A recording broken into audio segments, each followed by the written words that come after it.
Well, hello, everyone. Today we're interviewing Darren Jacklin, and Darren and I got to know each other and through a program that we did. And Darren has created a lot of success in his life and has gone on to be successful in the world. And Darren's playing some pretty big games, so I thought everyone might like to get to know Darren. And just to put things into context a little bit for today's chat, I've created a program called the Financial Freedom Fighters, and where we're creating the possibility of financial freedom, abundance, and adventure. So, Darren, maybe I can ask you to start out telling us a little bit about yourself and where your life started. Sure, you bet. Well, I'm currently based in Vancouver, British Columbia, Canada, is where I live now. I grew up in a small city of less than 20,000 people in population called Swift Current, Saskatchewan, Canada, right on the Trans-Canada Highway. And, went into public school. And in grade one, I failed grade one of public school, was misdiagnosed with a learning disability and a reading disability. And I was sent back grade one to repeat it. And at that time, I was determined that I was going to go into special education classes. And I didn't realize it was going to be from, grade one to grade 12 of public school special education. So I was put into a specialized training program through the public school system in Swift Current. And I never understood why as a kid. Why am I here? I feel like I'm just like a normal kid. I should be in the regular, school classrooms like every other kid. So that really affected me at a very young age. When I was 7 years old, I actually created my first little business called Rent a Kid. And I would go out and cut grass. I would shovel sidewalks. I would deliver newspapers 6 days a week. And by the time I was 9 years of age, my little Rent a Kid business, I was hiring my best friends in my neighborhood, who to this day, 40 years later, we're still in communication, and we, check each other out on social media. I then went through junior high school. In grade 11, was taken out of class one day by a guidance counselor and a school teacher. And they said, "Hey, Darren, based on your, academic marks here in high school, there's a high chance that you may not graduate from grade 12. And if you do, we don't know what the future is going to hold on you. You're not going to go to college, you're not going to go to university. So hopefully you can be good at some kind of a skill to get some kind of, employment opportunities." And the teacher said to me, Darren, it's really sad that kids like you waste your potential going forward. And people like you are like a throwaway kid. You're never going to amount to much in your life. And, that really affected me because these teachers were my role models. They were my mentors. I spent a considerable amount of hours every week with them. And so I really left grade 12 depressed, not having any direction, no focus, no purpose of where I was going to go, what I was going to do with my life. So I actually left Swift Current, Saskatchewan, moved to the Okanagan Valley of British Columbia, Canada, to a place called Vernon, British Columbia, Canada, with a population of less than 60,000 people in population. And I was just floundering through life. And I did multiple suicide attempts to end my life by driving my car at 140 kilometers an hour or 85 miles an hour towards a telephone pole. And I used to premeditate, used to practice doing this, used to visualize this. I know it's kind of crazy to think that, but when you're in pain and you've got trauma and you don't feel like you matter in the world, and you feel like you're stupid, and you feel like you're not good enough, and you're retarded, and all these things and all this stuff that's made up through the negative self-talk, it really affected me. And so my final attempt at suicide, I actually decided to turn myself in, and I drove my car to a nonprofit organization in Vernon, British Columbia, Canada, which is with a 24-hour telephone crisis line, and rang the doorbell and said, "I'm here to turn myself in." Well, that lady brought me in. They started doing some counseling with me. She then, back in the early 1990s, referred me to a Dale Carnegie training program. And then from there, I met a lady there who's passed away now, who introduced me to Toastmasters International. And these two organizations started to create the framework of positive environments, mentorship, leadership, public speaking, collaboration, and personal professional development back in the early 1990s. And that was the start of it. And then in January of 1995, I was doing one of my speeches one day, and I was just terrified public speaking. My self-confidence was very low. I didn't believe in myself. And I was so scared that day that I actually, before I did my presentation, I actually did a SWOT analysis. What are my strengths? What are my opportunities? What are my threats and weaknesses? And I thought, I don't want to present in front of my Toastmasters group. I'm too scared. So I thought, what if I pull the hotel fire alarm at the Best Western Vernon Lodge Hotel and Conference Center? I pull the fire alarm, and that will delay me public speaking at my Toastmasters meeting. So I went ahead and I did a risk analysis on it. I pulled the fire alarm, and what happened was no fire trucks came. It was just a alarm that rang at the front desk of the hotel, and they called the maintenance department, and the maintenance department came and reset the fire alarm. And I went and did my speaking engagement. But that night, there was a lady by the name of Sue Urquhart. She believed more in me than I believed in myself, David. Yeah. And she said that I believe this Toastmasters group has a chance to mentor Darren Jacklin to become a world-class professional speaker through the training development here in Toastmasters. And I looked at this one and thought, you don't even know who I am. Like that, those words are heavy words. Like those words have influence. Those words create somebody's world, and they impacted me in a very positive way. So in June of 1995, I decided to open up a corporate training business in Vernon, British Columbia. And I went and got a job for minimum wage dollars with Maclean's magazine as a telemarketer. And from 5 to 9 p.m., Monday to Friday, I was dialing for dollars, phoning people, selling them magazine subscriptions all across Western Canada. And we had to make 400 cold calls per shift. And so that trained and developed me on how to deal with rejection. And within 7 months, I became #1 telemarketer with Maclean's and this division of the organization. And my boss said, hey, Darren, you can't go any further here. You can't, you can only call so many people across Canada and sell magazine subscriptions. You're going to go to a dead end road here. And so what was interesting was I left and I went and got a bunch of telephone books, and I started smiling and dialing and selling corporate training services. And between 1995 and the year 2000, I made over 100,000 cold calls, and most of them were rejection telephone calls. And so from 1995 to the year 2015, I ended up traveling the world multiple times in 50 countries on 4 continents, and personally trained developing over 1 million people around the planet, including 157 of the Fortune 500 companies. And so with all that travel, I built a massive global network, a lot of people, traveled almost 300 days a calendar year. And in 2011, I was on a plane one time in the United States. And I said, what would it take if I could get onto paid advisory boards and paid boards of directors of public and private companies? I was journal writing. And so I went and talked to people. People said, Darren, hey, listen, that's just a fantasy. It's never going to happen. You getting on paid boards or advisory boards because you didn't go get an MBA or a PhD. You never went to any university or college. You barely passed public high school. You have no formal academic education. Darren, just don't even think that way. And I thought, what if?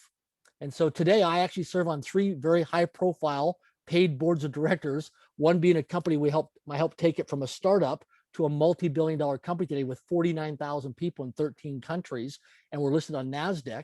And the other 2 companies, one is a $300+ million company with assets under management in the United States in the medical office space building.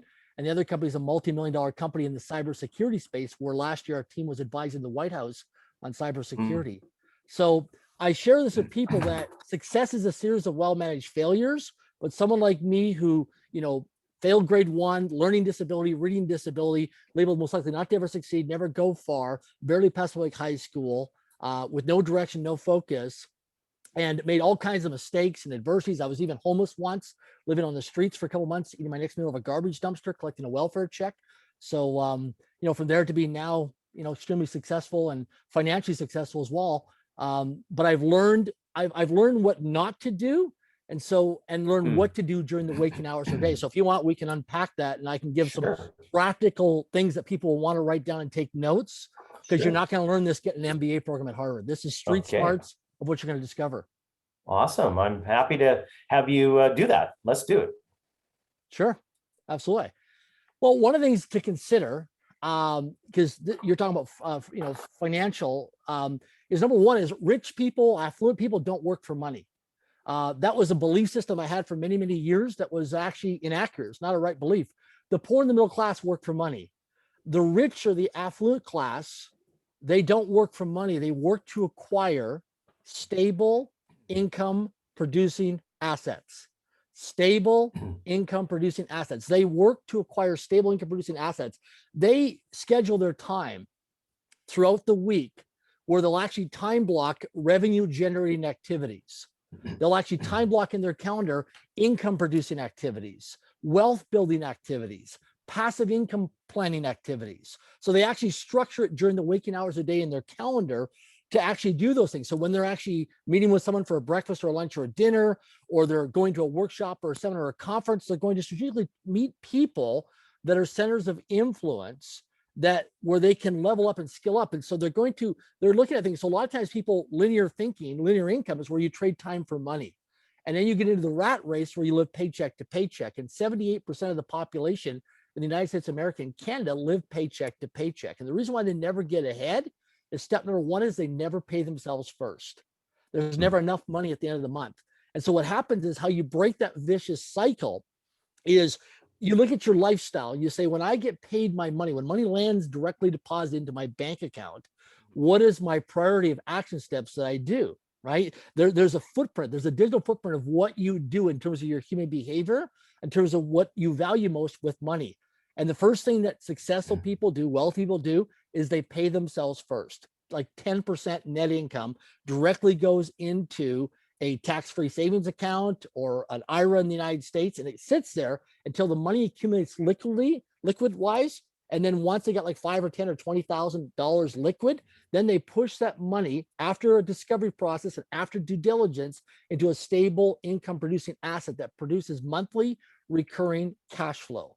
And then you start getting, over a period of time, money to start working for you, rather than you always have to trade time for money. Because if you get sick, you get hurt, you get injured, that income stops. So we saw this in COVID-19 in 2020 and 2021 with a global pandemic, how high risk and how much visibility and exposure employees have, or high paid executives have in corporate America, corporate Canada, because they have one revenue stream. And also the COVID-19 happens where you have to now, do remote work, or there's layoffs, or there's restructuring, reorganization. Those are high risk stakes. And so the key thing today is to have multiple streams of income where you have active and you have passive income. Awesome. So active is where you, Yeah, so I was just going to ask, like, do you have an example? Like, you're talking about putting 10% away for yourself, and when it gets to 5 or 10 grand, you would put that into an income producing asset. Can you give us an example? So I'm going to share something right now that some people are not going to like. Okay. They're in the financial services industry. But people that are licensed financial planners or financial advisors, they're commissioned salespeople. And their job is to sell you product. If they're not writing paperwork, they're not getting paid. And so a lot of times people at networking events, or a friend or a family member or coworker or somebody lives in your community is a financial planner, financial advisor. And the key thing is part of your discovery and due diligence process, when somebody's selling you an investment opportunity, make sure you qualify through a discovery and due diligence to mitigate risk and liability. I've lost hundreds of thousands of dollars the last 20 years by not doing due diligence, doing speculation, chasing shiny objects. Yeah. So the key thing is the banks and investment companies want you to invest in-house into their products. What you'll discover is a lot of wealthy people don't invest in those. The middle class and the poor class, they invest in those asset classes. What we look at, so I'll give you an example myself. I invest in car washes because people got to wash their car. They pay a monthly membership. I invest in REITs, real estate investment trusts. I invest in MICs, mortgage insurance companies. I invest in mortgages. I invest in single family real estate, multifamily real estate. Now, how do I learn all this stuff? I read books, I go to webinars, I take classes, I have different mentors, I have coaches, I have masterminds, and I put in hundreds of thousands of hours over many years to do this. So I always said, like, people always ask me, they go, hey, is real estate a good investment? I don't know. And they're like, what do you mean you don't know? I said, are you a good real estate investor? Yeah. And they go, what do you mean? I said, do you have financial intelligence or financial education? How many hours have you invested into studying this asset class? Right. So before you invest money and speculate or gamble, I suggest you spend the next couple hundred hours studying, getting mentors, getting coaches, watching videos, taking classes or courses, either online or in person, so you understand all the benefits and drawbacks and all the opportunities and all the possible threats. Right. So you have a balanced perspective of understand, because the two key things that I always look at whenever I'm in due diligence is Tatiana and I spend 80% of our time on downside protection, asset protection, and risk mitigation. So if you approach me and say, hey, Darren, I got a great investment opportunity, I could care less about the upside of it. In fact, I'll spend very little time on that. I want to know, how is my money protected? And that's the first question that you want to write down in due diligence is, how is your money protected? And if the person that's showing you the opportunity or selling you the opportunity, if he or she cannot explain it to you in 45 seconds or less, do not get involved in the opportunity. Because the more complexity, the more speculation and the more risk there is. Right. And I always say, if somebody's sharing with me an investment and I can't explain it to a young child that's 8 or 9 or 10 years old and they can understand it, then don't get involved with it. Because there's a lot of people out there who will, they sell the sizzle and Yeah. they sell the hype. I get turned off by that, because successful people do not want to be pitched or sold. They want to be educated and informed. Right. So I'll give an example. I used to pitch and sell people. In fact, I'll share something with you. I was so financially flat broke one time. I was traveling on borrowed money. I borrowed money from people to travel, and I was raising money for a startup company that I was involved in many years ago. And I was staying at a Holiday Inn hotel. And the reason why is they had a free continental breakfast and they had a free shuttle from the airport to the hotel because I couldn't afford a taxi cab ride. And and I didn't want to walk with my luggage. So I'm staying at the Holiday Inn. I meet this accredited high net worth investor. Now, I couldn't leave the hotel to go meet him because I didn't have money to pay for the taxi and I couldn't pay for my own breakfast. So I had to eat the free continental breakfast at the hotel, right, for the registered guests. Yeah. So I met the guy at the hotel lobby. He's a high net worth investor, accredited investor. I bring him into the registered area for guests only of the hotel for a continental breakfast. A whole lot of integrity. Yeah. But I was being sneaky. You see, I was being sneaky. Yeah. And I was being manipulative. And I brought him in there and I just lunged on this guy because I want him to write a check, right? And I knew that I only had a certain amount of time. I just lunged on this guy. Well, this guy got so turned off and so upset with me. He looks at me and goes, Darren, can you just shut up? He goes, you need to stop talking, because I was selling, I was pitching, I was selling the dream, right? Yeah. And I had no experience. I was just flat broke, struggling, just trying to close the deal, right? Yeah. And he says, you need to stop talking. He goes, I want to first of all address some out of integrities with you. I'm like, what are you talking about? That's nothing to do with my presentation. He goes, you see that sign on the wall? It says registered guests only for continental breakfast. Number one, he says, you know what? I like you. I used to see myself a lot like you 25 years ago when I was a lot younger. So I'm going to give you a break today, Darren. But normally I just get up and walk right out because I vote with my feet. I just get up and walk out. He goes, number one, you have no idea with integrity. And you and I both know, being through some programs, that without integrity, nothing works. There's no workability. Yeah. So I was pitching and selling this guy, and he showed me that I need to stop pitching and selling and start by listening and asking questions, by educating and informing. Right. And why I'm sharing this with people is that a lot of times you're going to go raise money for real estate or a startup company or some investment opportunity, and you're going to get onto LinkedIn and different social media sites. You're going to go to different conferences or conventions or workshops and seminars. You're going to meet somebody who's a qualified accredited investor, high net worth or ultra high net worth investor, and automatically you want to lunge on him or her because they're an investor. And what you're doing, and I know this from making a lot of mistakes and screwing up, is you're going to turn this potential investor off because you're pitching and selling versus educating and informing. Right. Build relationship equity with him or her. Relationship equity. And that's where you build rapport and you build relationship equity, where over a period of time, they become curious and get to know about you, because behavior never lies. And I've seen so many people who make it transactional versus relational. Right. And the key thing is, with investors, you want to become relational versus transactional. Yeah, awesome. Yeah, I really identify with that. I've been selling real estate for the last 28 years, almost 3 decades now, and you and I have been in some of the same courses together, and so I'm learning the importance of listening versus speaking. I thought it was the way you spoke, and what we've learned in the last seminar that we were in was how important listening is, and just to create a powerful listening, and to really deeply get to understand where that person is. And that's essentially called relatedness, and, getting related to that person. And that goes so much further. I can just hear exactly, the mistakes you made there with that client. I've done that many, many times myself. Because we get excited, right? We get excited, and we're so excited about the deal or about the opportunity. But the other person, we're not realizing that they're getting turned off because they feel that we're too much energy, we're too forceful, we're too excited. Versus, like, when I see investors now, if I'm on an airplane or I'm on a call, and if you're an investor, I said, oh, curious, you're an investor, great. What do you like to invest in? Right. And I start to go through a relatedness discovery process with them. Oh, what do you like to invest in? Oh, wow. How long have you been an investor for? What are you looking to, are you looking to deploy capital right now? Are you looking with some cash? Are you looking to allocate or deploy capital right now? What's your appetite? I'm just curious, how do you go through the discovery and due diligence process? Do you have an accountant or a CPA? Do you have a lawyer? Do you have a due diligence team? Do you have a spouse or a partner that he or she protects the money? Like, how do you go through all this process? And I just go through a journey with them and just listening and asking questions. It's amazing what people will discover during that process of the investors like, wow, nobody ever asked me these questions. Now you're building the relationship equity. Awesome. Great. That's fantastic. Another question I was going to ask you is, how do you keep yourself motivated and on track to achieve your goals? Like what tools do you use to maximize your time and get the most out of yourself? Yeah. So every Sunday I sit down, I have scheduled time in my calendar where I actually do a weekly plan. And so I have it, it's not right in front of me right now, but I have a weekly plan where I actually have a documented written plan, like my strategic roadmap for the next 7 days. Mm-hmm. And I go from Sunday to Saturday, and then I reset every Sunday.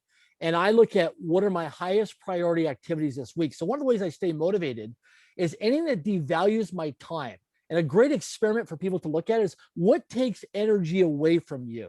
So throughout the next 7 days, what are some tasks that you're going to have to do personally or professionally in your life that's going to drain your energy? And that's something to consider, is that what's going to drain your energy, like doing your own laundry or grocery shopping or doing household chores or running errands. That might drain your energy. Could you hire somebody to come into your home safely and take care of those tasks that are not income producing or non-revenue generating? The other thing, what I do is, in terms of qualifying my time, protecting my time, is I don't overschedule. I used to get burnt out by overscheduling and doing too many things in a day, which really took a lot of my energy. So be mindful, the more you level up and skill up and become more and more successful, the more and more people are going to want to get access to, and you want access to your time.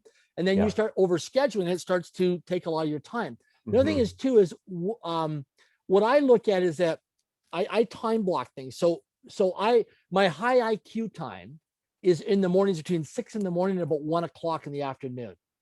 So I always make my high IQ or high level decisions for myself personally in the morning. You will never see me. Yeah. Right when your brain's fresh. You betcha. Sometimes I'm on an international flight or I'm traveling and I'm business class or first class or economy class on a plane, and I'm sitting down with a man or woman beside me, and it's an evening flight, and they want to have a high level discussion. And I get into stuff and I'm like, listen, I really appreciate this, but I'm not in a position right now to make any decisions until tomorrow morning or 24 hours from now.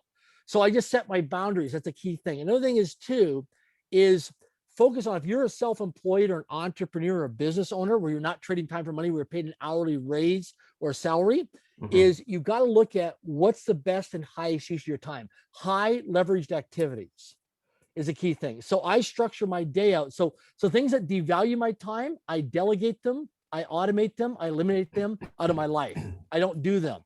I focus on things that give me a return on energy. Same thing with people. I passed on I just got headhunted the other day to serve on a board of directors. Went through all the discovery, due diligence process with this high profile company here in North America. And they were trying to offer me a lot of money and equity and incentives, all that stuff. And I actually sat down with my team, and I actually came back and I declined the offer. And they were like, why? And you know what it was? Had nothing to do with the money. It was return on energy. Right. These people, guess what? Were strictly transactional, all about the numbers. They didn't care about culture. They didn't care about building great teams. They didn't care about humanitarian or philanthropy things, or doing acts of service in their community in terms of making their communities and their employees a better human beings. It was just strictly about the bottom line and top line revenue. It was just strictly all the employees in the company were strictly a number on the balance sheet. I'm like, and you know what? I don't want to be around or associate with people like that. No disrespect to them. We're just not a match. And to me, it's not the best and highest use of my return on my energy. So that's a big thing I look at, is that what gives you energy, what tasks give you energy, and what tasks that you do take energy away from you in your personal professional life. Awesome. Yeah. So that's a good example. In selling real estate, I've often got into situations where, people just are total drain on you, and it's not fun.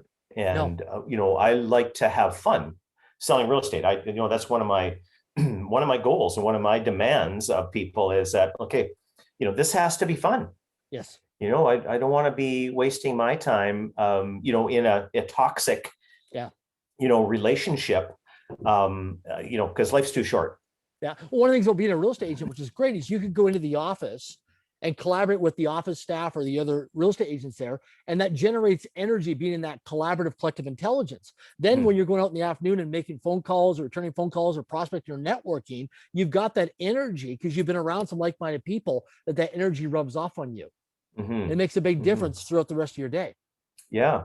Maybe you could spend a couple minutes just telling, since we're on the real estate topic, you were one of the co-founders of EXP, I understand, or at least took them to the stock market. So I became on board as the first independent board of directors. The company started in 2009 in Bellingham, Washington by Glenn Sanford. The guy's a genius, incredible guy. The guy was very successful in real estate as a licensed agent for many, many years. And in 2008 and 9, he struggled like a lot of other people did with the downturn of the market. And he had to shut down 4 real estate offices that were bricks and mortar physical locations in the US. And so in 2009, he's like, okay, we can't afford offices, but I love selling and serving people with real estate. So we're going to have to pivot. So he thought, why can't we do this online? So in 2013, a very successful family from Kelowna, British Columbia, Canada, who I've known for many years, reached out to me and said, hey, we're going to put in some money into this. It's called a startup company because between 2009 and 2013, not much happened. 08, 09, we were going through a downturn. And 2011, 2012, and 2013, we were on a recovery from the downturn. And so when I got introduced to Glenn, the founder, back in 2013, there was 100 plus people in the entire company of EXP Realty. And so went back and forth several months with the family and with Glenn. And then the family came back to me and said, hey, would you consider taking a spot as a position as an independent board of directors member with EXP? We can't pay you any money, but we'll give you some equity. So David, I actually wrote down 73 people's names that were very successful across North America as real estate agents, top selling individuals and teams and brokers.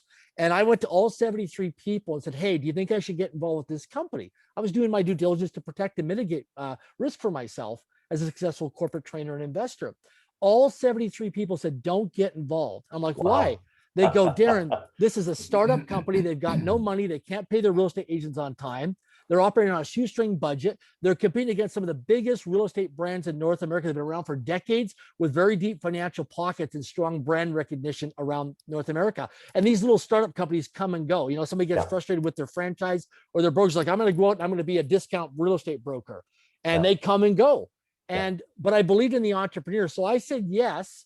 And that little company from 2014 to now currently has 49,000 licensed agents in 13 countries. It's a multi-billion-dollar company. It's publicly traded on NASDAQ. We've created more millionaires and multimillionaires than any other real estate company in the world today.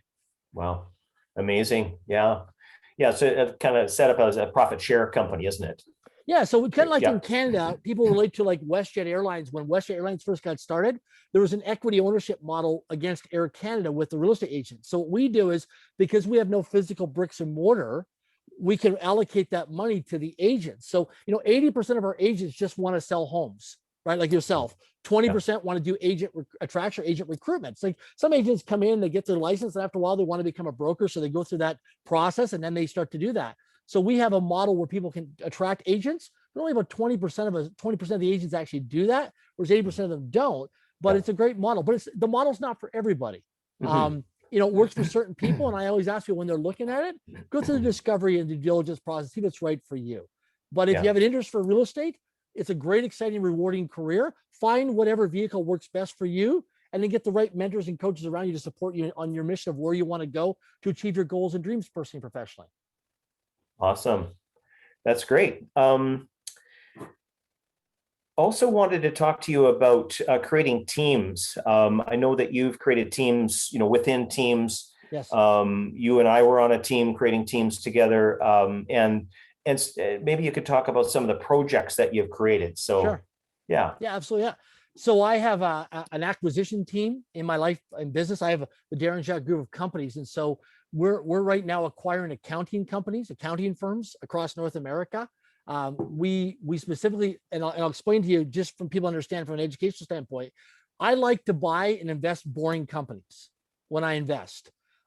Things that do not have shiny objects, things don't have any flash or any sizzle. So the reason why right now we're doing acquisitions on accounting firms, number one, these are baby boomers that are transitioning out to retirement. and they've built up a book of business of, bookkeeping and accounting clients for many years. The one thing I like about the accounting space is, number one is the accountants that work in these industries are trained professionals. There's not a high turnover rate. There's not a high attrition rate. They don't have fancy offices. Anybody's ever been to a bookkeeping office or an accounting office? It's nothing fancy, right? Same computers, same filing cabinets has been there for 30 years, Paper same stacked pencils. up. You betcha. Yeah, it's all old school, right? They don't like change.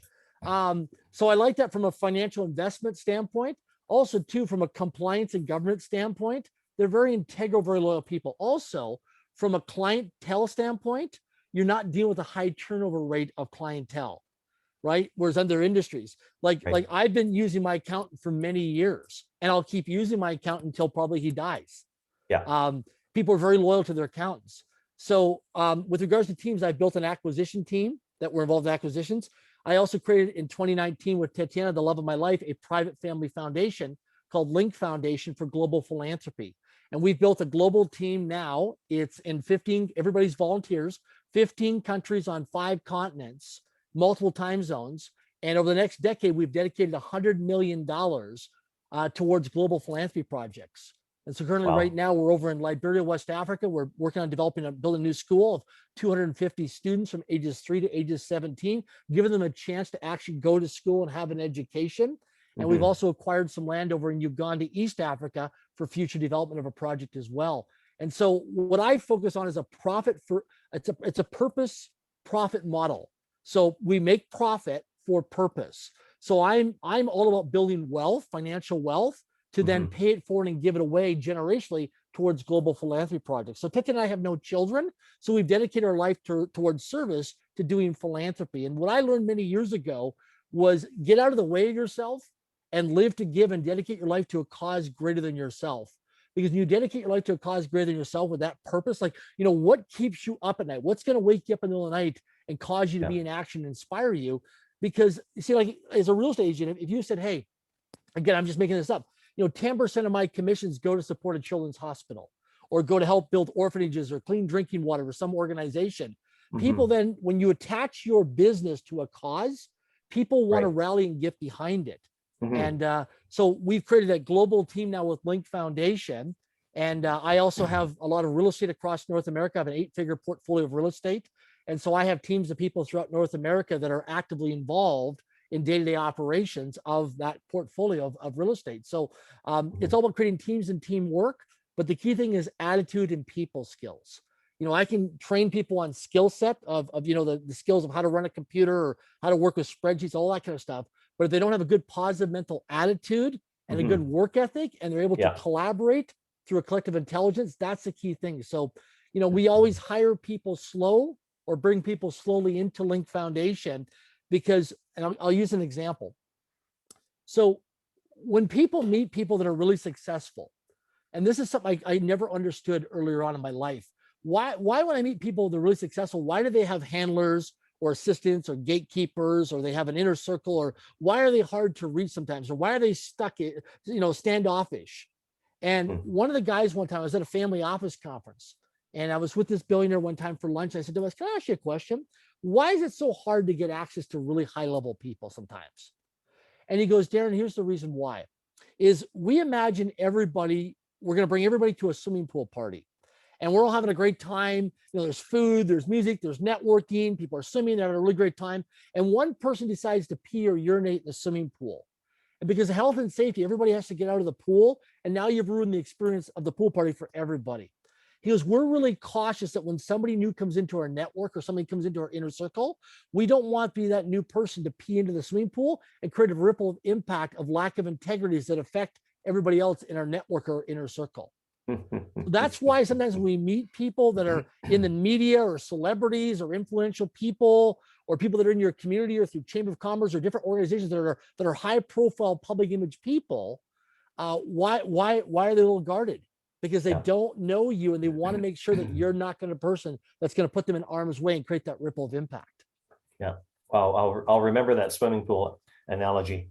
Yeah, good one. Yeah. So I just want to acknowledge you right now for creating schools and opportunities for young women and in Africa, and spreading the goodwill and your generosity around. Just yeah, I see that as you living large and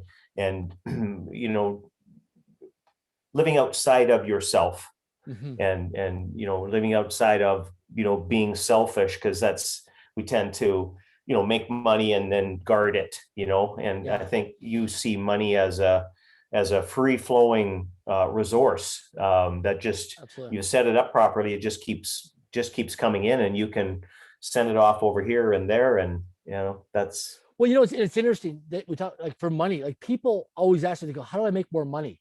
Solve bigger problems. See, right. for every problem, like when people are watching the news media, you got to understand there's how do you turn the crisis into an opportunity? So I'll give you an example. So every time somebody has a problem or a challenge, start to look at where's the opportunity zone. Like if right now, if you have a stiff back, what are you going to do? You might go to a massage therapist, an acupuncturist, a reflexologist, a chiropractor, a rolfer. You might go get some medication. You might do some yoga, some Pilates, some stretching. You might do some exercises. So there's a whole industry or industries that are created from every problem or challenge. We Mhm. don't have money problems in life. We only have thinking problems. There's Right. no lack of money in the world. It's just a mindset first of seeing things. So when people always say, how do I turn money? How do I generate more money? Just by going out there and solving problems, creating a side hustle, right? There's so Right. many different things that you can do as a side hustle that Mhm. you can generate more money, and that money starts to come in. So there's 3 steps to money. Step number 1 is to make money or earn money. Well, we live in a first world country or on a first world continent. So compared to a lot of few other billion people on the planet that live on less than $2.50 a day, it's pretty easy in the first world to make Yeah. money. So that's Yeah. step number 1 is to make money. Step number 2 is harder and requires a different mindset and skill set. And most people in North America are really lousy at step number 2. That's to protect the money and keep it safe. Because when you get paid, you want to go to Costco. You want to go out to the movie theaters. You want to go out for dinner. You want to buy a new watch. You want to buy a vehicle. You want to buy clothes. You want to go sports and Yeah. entertainment. So Yeah. number 2 is to protect the money and keep it safe. Step number 3, which I'm really good at, which very few people in the world know how to do, which is how do you protect it, keep it safe, then how do you multiply money? How do I learn how to multiply money? Well, in my early 20s, I went on welfare for a couple months, living on the streets, homeless, because I invested in a startup company as the co-signer, and the opportunity went sideways, and the Mhm. banks and the people I owed money to came after me because the primary people took off, Yeah. and I had to go on welfare, and I got evicted from my home, and the banks were after me, so I couldn't cash my checks at the bank because my bank account got frozen. So I had to go to a money mart to cash my welfare check. And then I Wow. went to a 7-Eleven convenience store in Vernon, British Columbia for a couple months. And I lived on $1.69 a day Canadian by buying a hot dog and a Slurpee, or a hot dog and a super big gulp. Some of you listeners will remember, if they're old enough, they remember back in the days of 7-Eleven where you get a hot dog and a super big gulp for $1.69. Yeah. That's what taught me how to take my welfare money after I went to Money Mart and they got their fees and commissions, on how to live on that little bit of money so I can get my life back on track, and Yeah. how to multiply and safely protect that. Because a lot of times when you make money, you want to squander it, you want to protect it because you're still coming from a lack and scarcity mindset versus an abundance and prosperity mindset. And how people always say, well, how do I know if I come from lack and scarcity? The next time you go into a restaurant, do you read the menu from right to left? Do you look at the prices first, then you decide what you're going to want? The next time you pull up to the gas station, right? The petrol station, do you look at the gas prices, then you decide how much you're going to fill up, right? So when you take a trip, do you look at the airline prices online and you say, well, we better hold off. There's going to be a seat sale on the things. These are all different things and then you got to think about how much time and energy do I spend looking around for a really good deal to save Mhm. that little bit of money, where I could actually allocate that time and energy as a resource to actually get a better return on my investment of how you qualify your time. Yeah. Yeah, I lived in Vernon for 15 years, so we could probably swap some stories. I was probably at that Probably. 7-Eleven. Yeah, right beside the Vernon Lodge. We're on 39th Avenue Okay. and 27th Street. I spent a lot of time in the Vernon Lodge. Beautiful place. So the 7-Eleven on the corner right there. Yep. Yeah. Okay. Okay. So, Yeah, I was looking at your website yesterday, darrenjacklin.com, and I was really kind of interested. Philanthropy has always interested me. I've always sort of had that as a goal, and it had no clue how I was ever become philanthropist. And you talk about another concept called philanthro investing. So would you mind expanding on that for a few Yeah, minutes? sure. So a good friend of mine, Ivan Ans, he's from Argentina. And just similar kind of backstory to me, young age, started, mowing lawns, doing things in his neighborhood, right? The lemonade stand, all this kind of stuff. So as he was growing up, he would watch American television because he got American television in Argentina. And he thought, wow, this is how people live in the United States of America. I would love to go there sometime. So Hmm. when he came to the United States of America less than 10 years ago, he came in and he's always had a passion for real estate investing.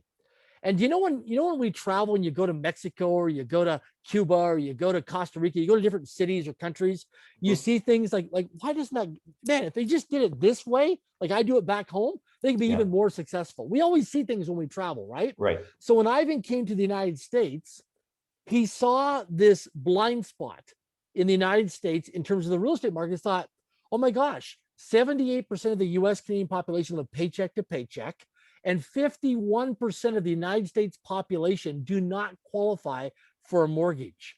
And yet people are coming from all over the world wanting to live and prosper by the American dream. Right. So we thought home ownership for a lot of people is a real desire. People go off, they get a job, they get a career, they get married, they want to have children, they want to raise a family, and they want to have their own home. But for various different reasons, people don't qualify for a mortgage from a bank. So Hmm. why not give people a second chance?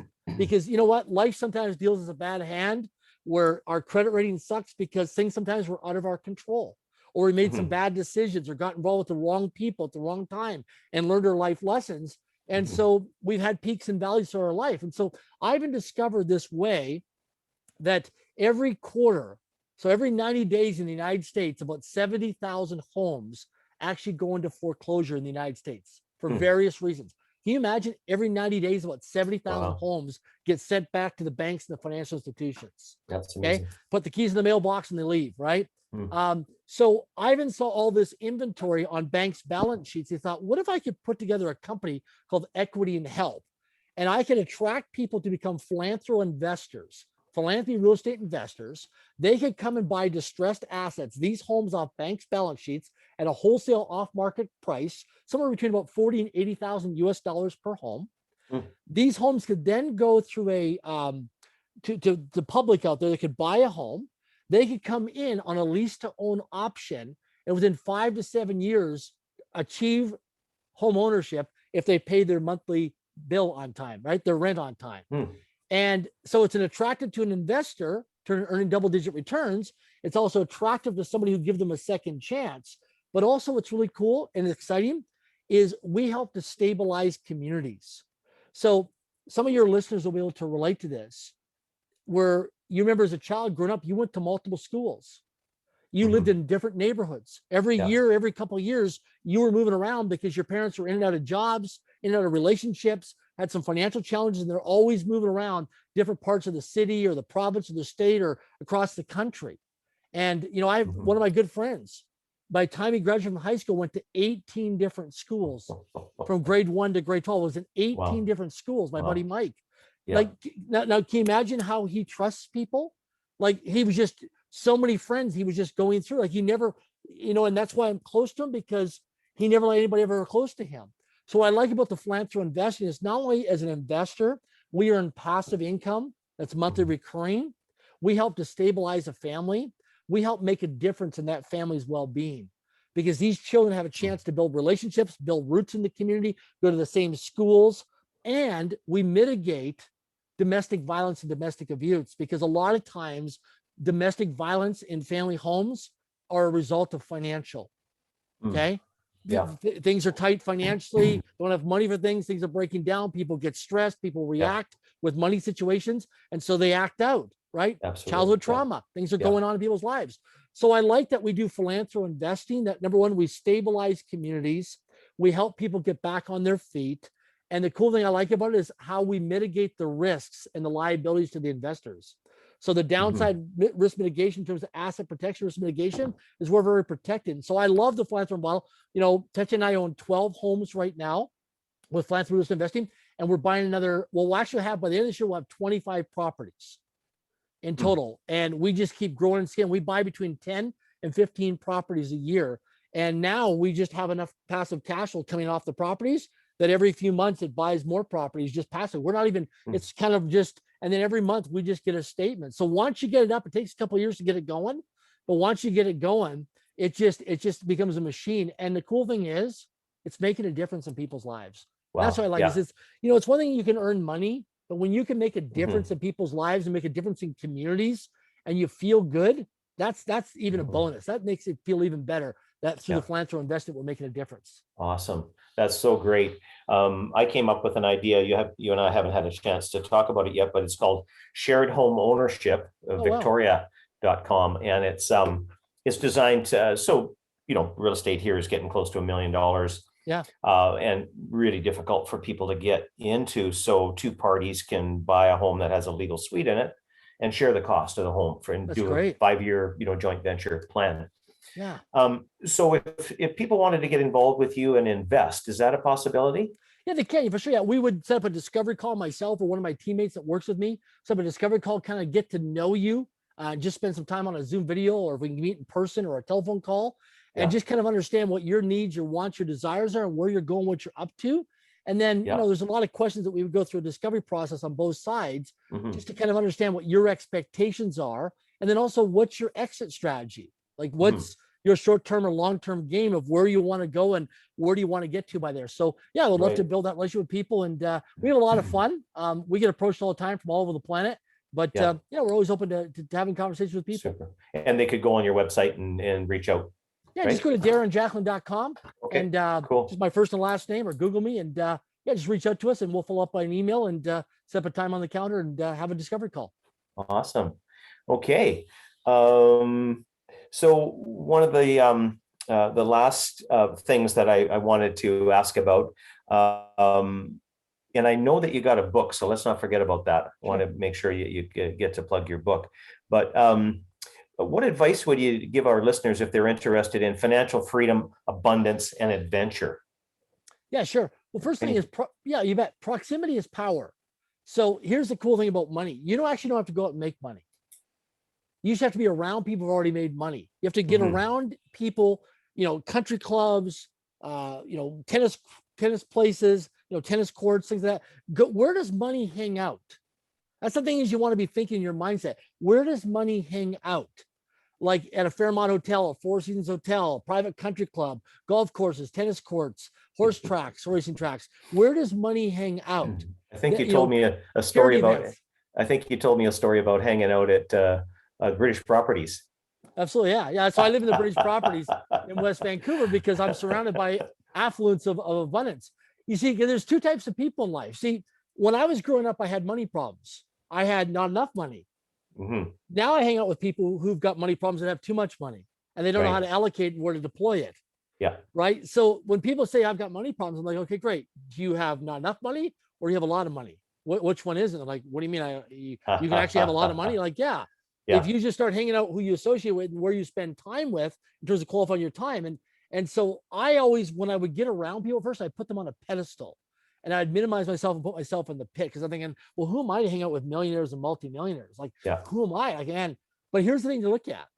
You see, there's different levels of millionaires. There's a 10-aire, somebody who's got $10 net worth. There's a 100-aire, a 500-aire, a 1,000-aire, 10,000-aire, 50,000-aire, 100,000-aire, $250,000, $500,000, millionaire, multimillionaire, pentamillionaire, which is worth 5 million, then decamillionaire, then you go all the way up to centimillionaire, or hectomillionaire, which is 100 million, then you get up to a billionaire, then multi-billionaire, then trillionaire. So there's all different levels. So one of the things to look at is that just think, where am I at? You may have $1,000 net worth to your name. Okay, great, you're a 1,000-aire. So a 1,000-aire is going to hang out with other 1,000-heirs. What you want to do is I'll give you an example. I was doing a seminar one time and I had some volunteers come up in front of the room and we're in a live event.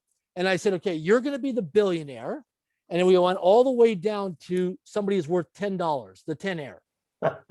And I said, okay, everybody in the audience, we're in a physical audience, we weren't virtual. I said, now I want you to imagine everybody here, who would you take for lunch and pay for lunch?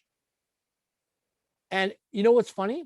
Not one person in the group of about 120 people picked the billionaire because they believed that if they picked the billionaire, it was going to be too much of an expensive lunch and they wouldn't be able to afford the lunch. Wow. And you know what's interesting? When we got to the end and we debriefed, most people chose their comfort level.